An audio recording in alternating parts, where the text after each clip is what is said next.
Not everything in life today is meant to be a smooth, frictionless experience. Sometimes you're meant to just sit in a chair for 45 minutes and have a straight edge shave.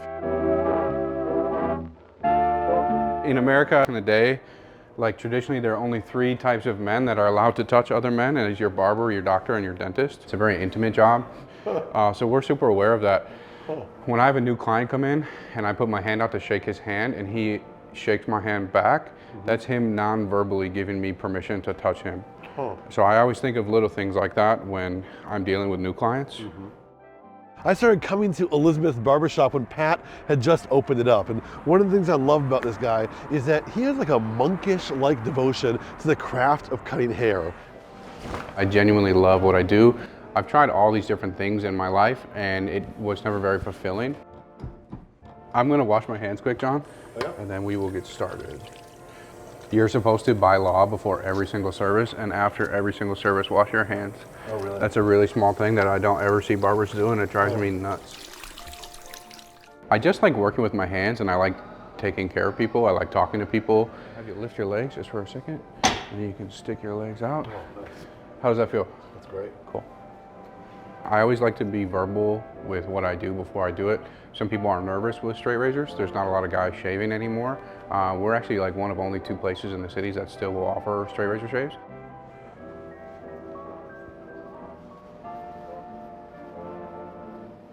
That feel okay, John? Yep. Cool.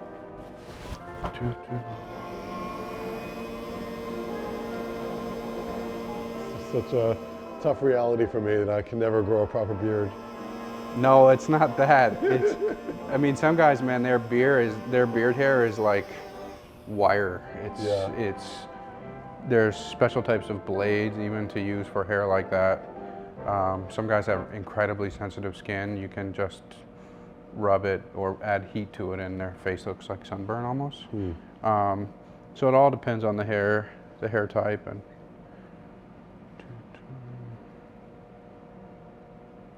really often too is like when I'm applying the shaving cream like this, I'm feeling which direction your hair is growing because that's going to dictate which way I move the blade.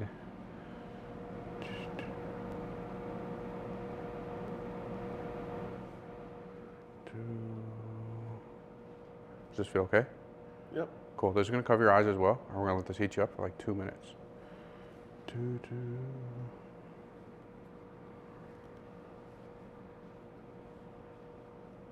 There is no more masculine environment in a barbershop, stereotypically speaking, and yet you're doing this thing that's like very, I mean, what culture would say is feminine, right? Sure. Like it's all about touch and feel and relaxation and all that.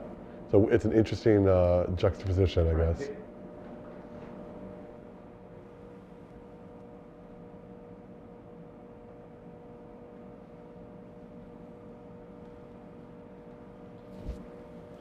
And that's another thing when you feel my hands on your shoulders. Traditionally, I'm not speaking when I'm shaving.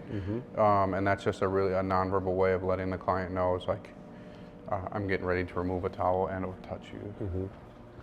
Most guys are always coming to just relax. I have customers that will say to me, please don't speak. This is my only time away from work or kids or whatever it may be, my only time for myself. And I just respect that and we have the music playing and really don't say much. A lot of guys often will fall asleep while getting a shave. Really? Yeah, totally. It's just more of a self-care thing than anything. Traditionally, you never want to go against the grain. You either can go with it or across it, but never against it. How come? You just are going to cause irritation. It's much easier to cut yourself, leave redness. All right, John, may I please have you move your head to the left? I'm going to start on your right side. If you need to sneeze, cough, or swallow, just give me a heads up. Okay.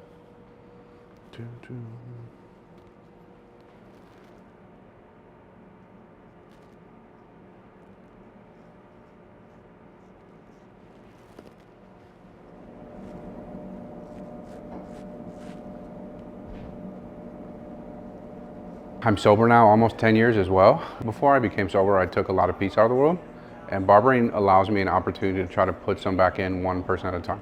When I was in barber school, I went to treatment 2 separate times. This idea that I have got a second chance at life when so many people close to me didn't get a second chance, I feel that there's a lot of responsibility in that for me.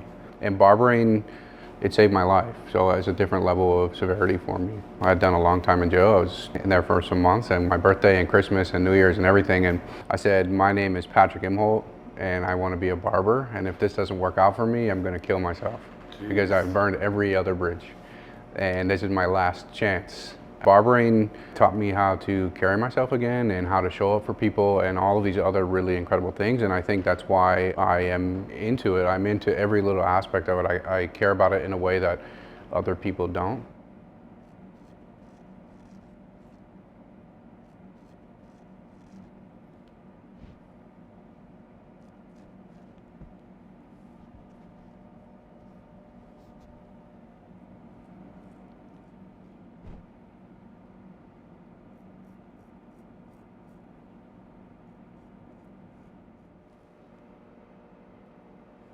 All right, John, I apologize in advance. This next towel is going to be cold.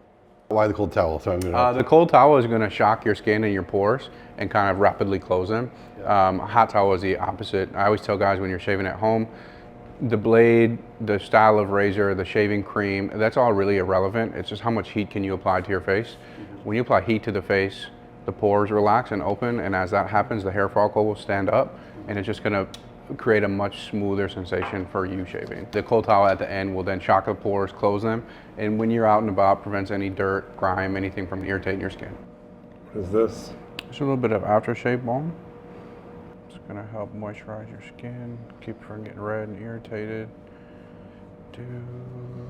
You don't use the kind of aftershave like the Kevin in Home Alone aftershave? We do have that as well. Yeah. I tend to use that more so in the summertime because it's got a high alcohol content. Mm-hmm. The alcohol will dry out your skin more when you're sweating and it's warm. Mm-hmm. But with the cold air, everyone's skin tends to be dry more in the wintertime, so I use a balm. It's got very low alcohol content and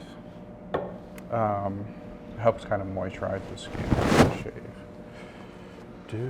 What was that spritz? It's a little bit of a facial toner as well. It's just going to kind of help moisturize your face. Leaves a nice scent. This is a really traditional, old school way of drying your face off after a shave, after a wet shave.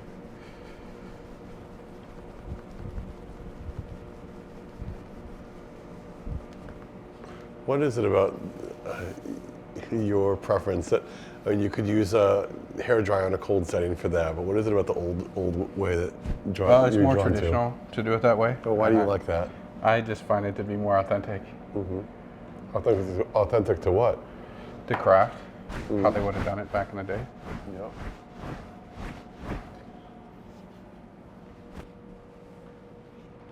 And this is the same thing. This is the last, just to soak up any excess moisture.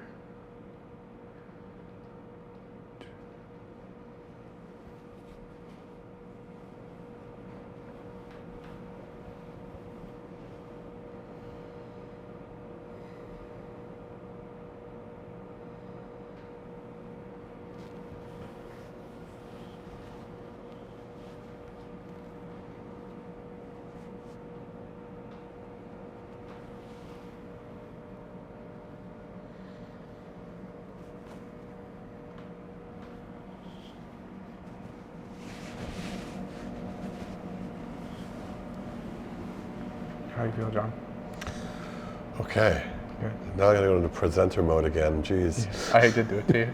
I'm gonna set you back up on 3. That was good. 1, 2,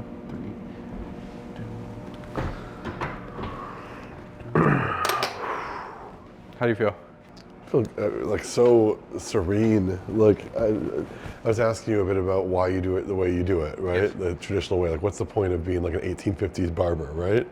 But like, there's something to the slow-paced craft and a devotion to like doing that way that you fanned to my face. The towel is not the most efficient way to do it. We have the technology, but like it requires your own using of muscle and also just like this pneumatic, one person's energy being the result of being the thing that drives the the process. Absolutely. That's how I was taught by the old timers to do it. That's how I would have done it back in the day. So it's kind of a tip of the cap to them and to a time passed. Yeah. And like you said, it's just a little more slow, a little more relaxing, definitely more traditional. My favorite part was when your girlfriend, who's in the corner right now, said, "Pat, you're so gentle. What are you showing me that you're not showing her?" No, we're gentle. We're definitely gentle.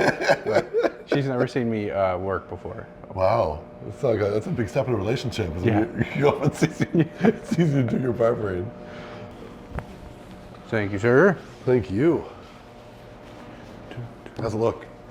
It's the first time I had ever seen you with a full beard. Yeah, I've never done it before. Yeah. Also, the other crazy thing is there's like a weird relationship between our facial hair and our fathers, I think. Sure. My dad's had a full beard his whole life. Sure. And as the beard got longer, I looked more and more like him. And that's the thing about this place in masculinity, right? Like, sure. There is something very masculine, especially about facial hair, right? Absolutely. And the treatment of that facial hair. Absolutely.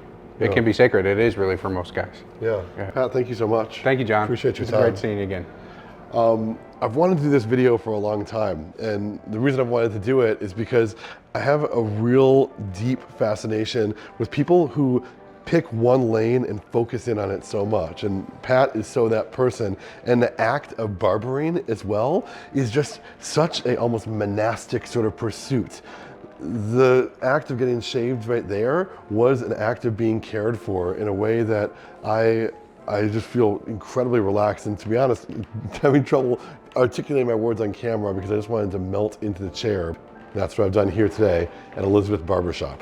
Thank you again, Patrick. Thanks, John. Have a great day. See ya.